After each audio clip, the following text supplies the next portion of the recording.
Hello, hey guys, and welcome to another episode of Inglês no Rádio. As always, I am your host, and I am here with... Alexia. Hello, everyone. Hello, Foster. How are you today? Yes, my name is Foster, by the way. I forgot that part. I am doing well. How are you? Yes, I'm doing well. We are recording this on a Monday, so I'm ready to go with this week. Yeah, I am currently in my childhood closet with clothes and books everywhere. So Why?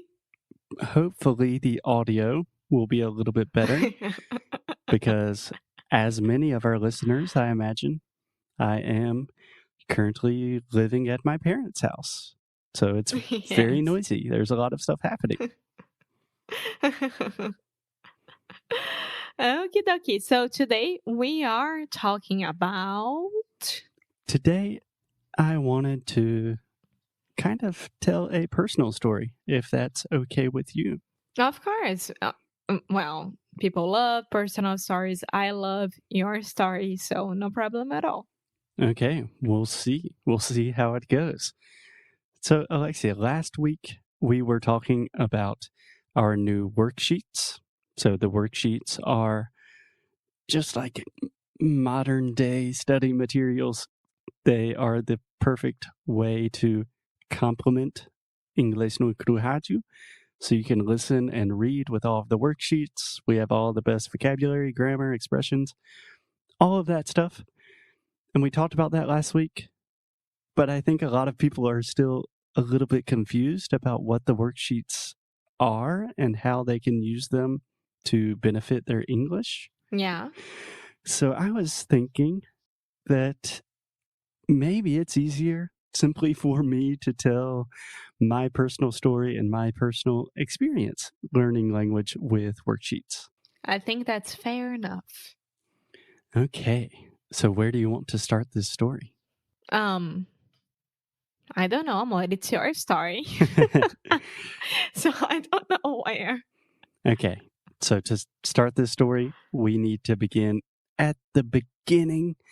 When I say at the beginning, I mean the very beginning. So, Alexia, the first episode of Inglês no Rádio, we talked about another podcast called Notes in Spanish. Do you remember this? Of course. Okay, so Notes in Spanish is a podcast to learn Spanish, specifically Spanish from Spain. And it is a British man and a lady from Madrid. They are husband and wife. They have kids now. Very, very cute, very, very nice people. And when we started Inglês no Cru, that was essentially the first idea. Like nothing, no real quality resources exist for people learning English, for Brazilians learning English. So we wanted to create something similar, right? Right. Cool. So Notes in Spanish, they have a podcast. And in addition to their podcast, they have worksheets. So the worksheets have an entire transcription of the conversation. So you can really focus on all of the different words. And they also include a list of essentially everything that you need to know. All of the cultural references, the slang, the colloquial expressions, vocabulary, grammar. Are we on the same page? Yes, we are. Okay, excellent. So that was just... I'm letting you tell your story, so Okay. I'm here as a listener as well. Okay, so that's just setting the scene. That is just to give a little bit more context about what I'm talking about. So I discovered Notes in Spanish when I was in university, and my junior year of university, which is my third year, I decided to study abroad in Spain, in Madrid, which means I decided to spend 4 months in Spain learning Spanish. Yeah, only 4 months? So I studied abroad in Spain 3 different times, but this first time that we're talking about Yeah, I think it was for almost exactly 4 months. Cool. Cool. So when I traveled to Spain, I really did not speak much Spanish. I could communicate in the very most basic way, but I believe there were probably 15 students in our group, and I was definitely one of the worst students, if not the worst student. I don't believe that, Foster. At all. I don't. No, to be honest, this is kind of the point in my life where I transitioned from being a really bad student to a really good student. And the worksheets helped me a lot to do that. Okay, so me and 15 other Americans, approximately, we are all in Spain. We're all trying to learn Spanish. So immediately when I arrived in Spain, I was listening to the Notes in Spanish podcast all of the time, just walking around the city, trying to listen and repeat. And then I discovered the worksheets. So what I would do is I would walk around, try to meet people, do the normal things that an American does in Spain while I was listening to the podcast. And then when I would return to my host family, I would have the worksheet from that episode. I would review all of the vocabulary. I would try to shadow. So I would try to listen and repeat in real time. And this had a crazy, crazy effect on my Spanish. Yeah, because I think that people, they misunderstand how you should use the worksheets. It's not only like listen while you read, it's much more than that. It's much more than that. It's almost the same when we are talking about like watching movies or shows with subtitles. You need to understand why you are doing that. Is it for practicing to get better at English, or you're just doing that for fun? Exactly. So I have 3 different examples that I think will really illustrate this point. Okay? Mm-hmm. Okay. Number 1, we already talked about vocabulary and how useful it can be to really understand like slang, informal expressions, colloquial expressions. So when I was studying with the worksheets with Notes in Spanish, they had this word in Spanish. That was not a problem with my Spanish. That was just me coughing. Great timing, Foster. Yeah. So there's this word in Spanish, at least in Spanish from Spain, that is zumbado. Okay? Uh-huh. But everyone in Spain, when they're speaking fast, they say zumbao, zumbado. So it's really fast. It's almost they like an eat, owl. Yeah. Yeah, exactly. They eat the D sound. So when I was listening to their podcast, I could never understand this word. And I was thinking, zumbao, zumba, okay. I'm never going to use that crazy word. And then I saw on the worksheet, they explained, okay, this is actually zumbado. And we say it like zumbao. And it's a very informal expression that means like kind of crazy. And buzzed. Sorry? Buzzed. Yeah. I'm reading right now the meaning because I really wanted to know what was it. Yeah. Zumbar comes from like zzz, like the sound of a bee makes. Buzz. Exactly. Yeah. So I was still thinking like, this word is a little bit crazy. I need to experiment. So in my Spanish classes and when I was trying to meet people in Madrid, I started to use this word. And I would say things like, "Estás zumbao." And everyone was like, dude, that's awesome. I've never heard an American say that word. That's perfect. Yeah, that's awesome because, I mean, of course people will laugh, but they won't be laughing to make fun of you. They are going to laugh because, oh my goodness, he could do that. Yay, he's one of us now. Yeah, they were laughing from excitement, and they were so Yeah. impressed. So there's another word. I don't know if you have this word in Portuguese. The verb requebrar. Sim. What does that mean in Portuguese? É, reque requebrar, it's when, like, você tá requebrando a cintura, dançando. Você tá requebrando, você tá dançando.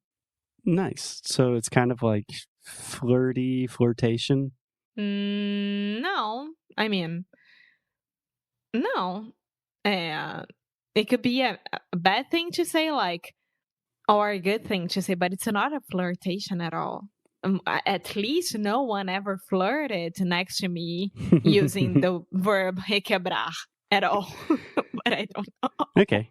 Anyways, my Spanish is not perfect nowadays, but I remember one time when I was in Madrid, we were in a Spanish class and we were reading like a very old poem from the Middle Ages. And had requebrar as a word? And it had requebrar. And my teacher was saying, like, this is not a super common word. Probably none of our students know this word. By chance, does anyone know it? And immediately my hand is like, zoom. Like, I know this word. I read it in the worksheets. And I remember my teacher was just like, he had this look in his face, like, oh, Foster is the real deal. Like, he is such a good student. How in the hell did he know that word? He's incredible. But in reality, I just learned it from the worksheets. It was super easy. Yeah, so requebrar, it's sway in English for you. Oh, nice. Cool. In Portuguese. Yeah. That makes sense. Okay. But that's awesome because you could show your teacher that you were actually like improving, because when you are traveling and doing a year or 6 months abroad and you are full of Americans or Brazilians or your people near you and next to you, your tendency it's just like, okay, let's go have fun and let's not study at all. Yeah, exactly. So that gets me back to my story at the beginning. I started this trip as one of the worst Spanish speakers. And after 4 months, I was okay. There was one girl that studied Spanish like from birth. She was really, really good. I'm not counting her. But apart from her, I was absolutely the best student. And that was not only with like vocabulary, but with grammar, with pronunciation. I could imitate Spanish speakers much better than the rest of the students. And perhaps most importantly, I could understand people so much better because I had a much clearer idea of what people were actually saying. Yeah, I mean, I think that for me to understand their culture and what they are saying is amazing. Yeah. I think that if I go to If I went? Germany, no, if I go Okay.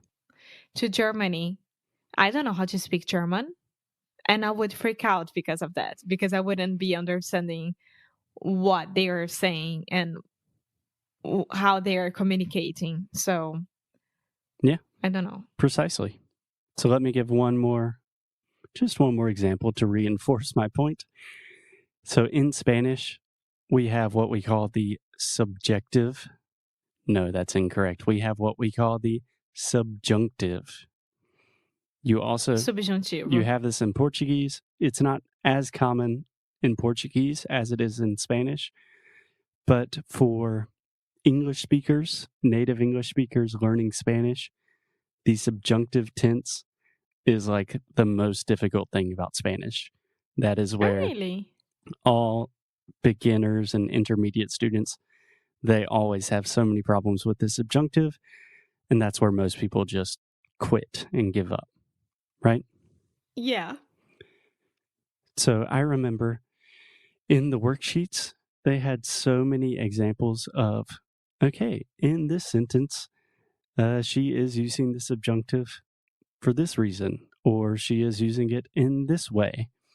But I never knew exactly like the rules. Like I could not explain to you when you should use the subjunctive and when you should use the indicative form. I didn't know that, but I knew how to use it in context. And I remember one day near the end of the semester when I was already speaking much better, and my teacher asked if I could kind of present a class, like a workshop, teaching the subjunctive to the other students. And I was thinking, no, I can't do that because I don't really understand how to like explain these things in a grammatical way, but I knew how to use them in context. So I knew intuitively how to speak Spanish. And that's the most important thing. The goal for us is to speak English fluently, confidently, without thinking too Without much. thinking too much. Yay! Exactly. So I think we are on the same page, Alexia. I think everyone should just experiment with some pages of our worksheets. Yes. And just to be clear, our worksheets, they were made by Felipe, Foster, and I. And Foster, he put the comments on it, like every correction and everything that you see there, it's Foster doing. And I gave another look at all the worksheets and I found a lot of Spanish words. So it worked. His worksheets from his notes in Spanish worked a lot. That is absolutely true. My mind just automatically is thinking, language worksheets. This must be Spanish. So Alexia had to correct a lot of my corrections, but this is truly a labor of love. We've worked very hard on them, and we think you will really enjoy the worksheets and you will really benefit and learn a lot from them. For sure. So this is a love note, I think, from us to you guys, saying that it works. Go ahead. Don't think twice. We did that just for you. Okay, on that note, we will call it a day for today, and we will see you guys tomorrow. Bye.